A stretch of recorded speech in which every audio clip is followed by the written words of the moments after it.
the Lord, He will respond. He says it to you straight. You just got to believe it. Jazakallah khair. So we'll take one more question, inshallah, before we... yes. Okay, perfect. So we will, as the sister's getting ready, so after we wrap up the Q&A, there'll be a Qiyam at 3 a.m. inshallah. 3 p.m. It might be 3 p.m. for our guests, but it'll be 3 a.m. here at least. Yeah, so okay, let's take the sisters. We can't see you. You want to come around the corner so we can, there you go. Assalamu alaikum, thank you so much. So I'm a convert, alhamdulillah, and it's only been 3 years. And I am having kind of trust issues with scholars. Because when I first converted, I heard, oh no, there's this sect and that sect, and you don't want to follow them, you want to follow us. But in the end, I kind of just don't really feel comfortable with anyone.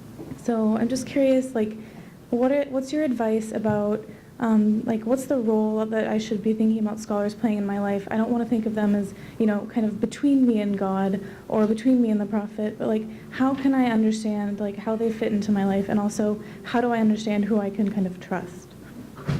Thank you.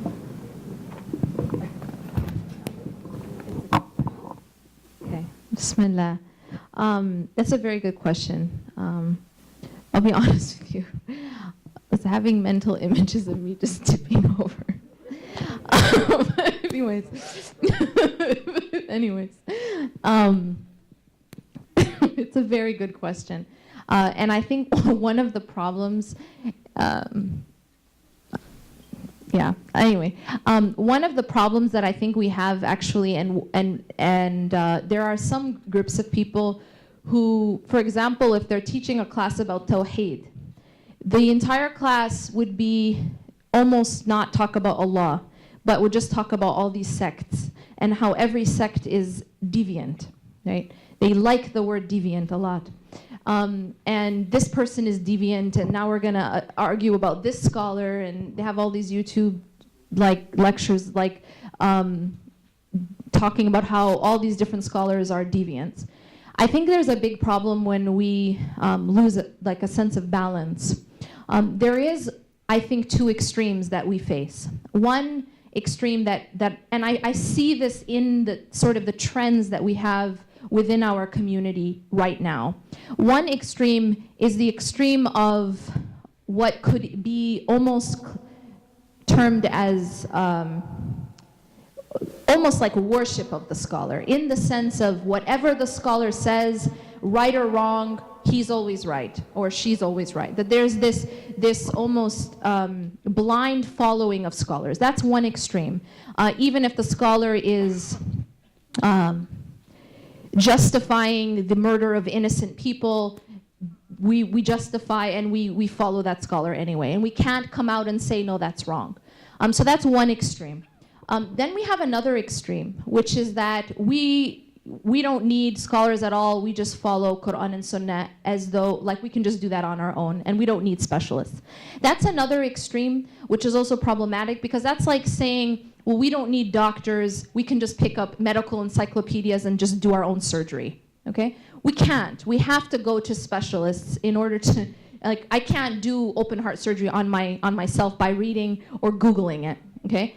And so we have to find that middle ground where we do go to the specialists, however, we do not have blind following of those specialists. And I think that that's the middle ground that we have to start to find. We have both trends in our community, and we need to come back to the middle ground. In order to really, I think another question that you're, within your question, another essence of, you know, there's this question within that greater question is the idea of, well, then that leads me to, well, which scholars can I trust? And how do I know if this scholar is saying, if this specialist is saying something right, or if this person is misguided? How do I know? And I really think that one thing that we forget is that ultimately our relationship is with Allah subhanahu wa ta'ala, and we have guides. And so what we should always do is go back to Allah for guidance. That yes, we're gonna have this website saying this and this scholar saying this, and there's all these different opinions and all. How do I know which one's right? what I would say to you is do your homework, but never ever forget to ask Allah to guide your heart. Because Allah subhanahu wa ta'ala is the only one who can guide you to what's right. And sometimes, I mean, when there's so many options, how do I know which one is right? And the answer is that when you ask, it goes back to the point I made before, if you ask Allah subhanahu wa ta'ala for guidance, He will answer your call. As the brother said, call on me, Allah subhanahu wa ta'ala says, id'uni astajib lakum. Call on me, I will answer your call.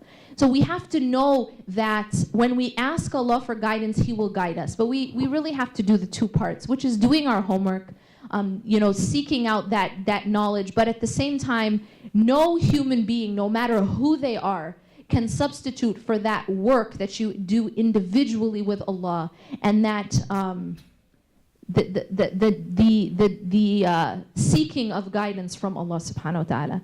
Because you could have all the information in the world, all the knowledge in the world, but if Allah does not guide your heart, you won't be able to see the wrong from the right. So I hope that answers your question, inshallah.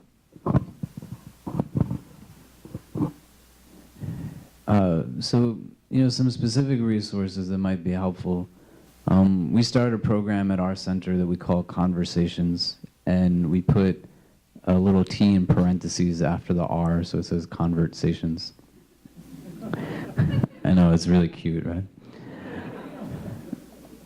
And so if you go online and you do a YouTube search on the word Conversations, the way that I just spelled it out with a little T in parentheses, you'll find a video that took place at a conference that we used to do at our center that I was moderating. There was about 12 people who were converts from our community in Sheikh Sohaib Webb that we called Conversation, the Untold Stories of Muslim Converts.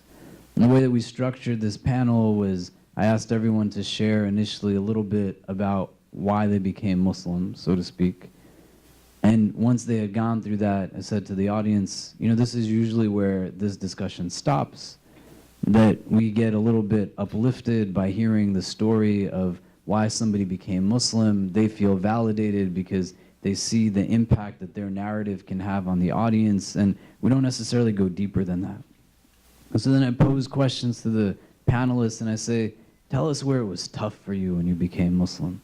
Tell us where there was challenges. And for the next hour and a half, people were very vulnerable and very raw in the telling of their narrative. And the 700, 800 people who were in the audience were all in tears.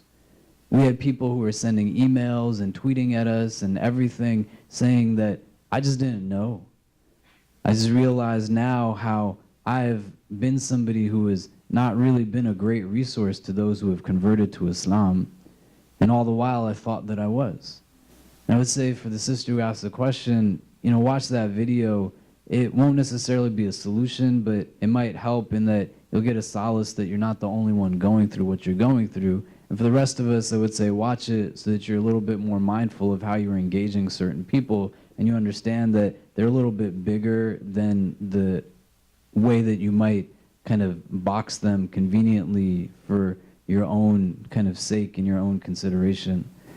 The second thing that I would say is that you do have local resources that might be helpful in this regard. The Talif Collective is here in California, and Osama Cannon is a good friend.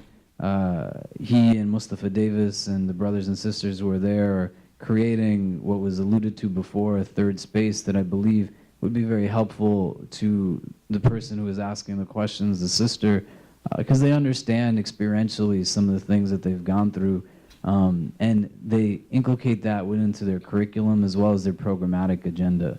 You don't necessarily see that when we're dealing with people who are converts or people who are trying to find their way back to Islam at a later point in their life. It's not really a conversation with somebody. We're just kind of talking at them and throwing information at them. And I wouldn't necessarily say that they would be able to give you a direct answer, because this question doesn't necessarily have a very explicit answer, because you're going to still have to deal with everybody and the diversity that they bring, and then have to make a choice or decision for yourself. But the opportunity that's afforded when you have supportive community and community structure is that you become a little bit more comfortable in making decisions and choices, and you are able to go back to the initial truth that you were trying to embrace when you came into this faith that is about you and God. And it transitions, unfortunately, into a place once you engage the Muslim community that leaves behind God, and it's about following the do's and the don'ts and the opinions of those who are coming to you to tell you how you're supposed to live your life, and you yield to them because they've been Muslim longer than you. And the third thing that I would say is that this gives us indication about how we as a community have to be better in terms of the resources that we provide. That we can't just write and read and speak in language that makes sense to us, but we have to be able to think from people who are coming from very different backgrounds. I'm going to give you two anecdotes that might seem a little bit funny. One, we had a young woman who came to me, at a brunch that we do for converts in my apartment. And it was going into the Eid after Hajj. And she was very distraught. And she said, I don't know what I'm supposed to do. I'm really excited to celebrate this holiday for the first time, and I'm going to have fun with all my brothers and sisters. And I looked up on the internet how I'm supposed to celebrate, and it said that I need to go and kill a goat, and I don't even know where I'm supposed to get a goat from, and can I kill this goat in my house? Like, what am I supposed to be doing? I could tell you more stories that are similar to that. Why would she think any different? Based off of what she read on a website that she was trying to learn, but it didn't really take into consideration who she was when the person was writing it. And there weren't really resources that were attuned to her reality that gave her clarity. They just added to confusion. And so you got to think about it when you're engaging and you're having discussion in a gathering that's like this, that is very diverse, and people are coming from very different places. Everyone doesn't have the same quote-unquote quantified base of knowledge, and they don't necessarily understand. I know men and women who prayed for many years in their life wearing shorts and tank tops because the websites that taught them how to pray never told them that they couldn't wear those things. What else were they going to do? And especially when you look at it from the perspective of the convert, it's really crazy the kind of things that we do to them. And this is not empty rhetoric. Like, this is reality. It's very tough. It's very challenging. That same panel that we did at the Islamic Center at NYU years ago, ISNA asked us to do the same thing last year.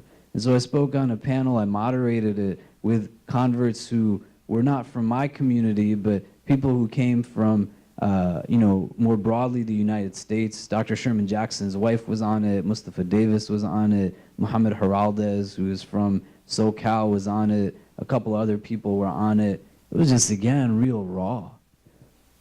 And there was people who were in the audience who didn't know what they were supposed to do with the information that they heard.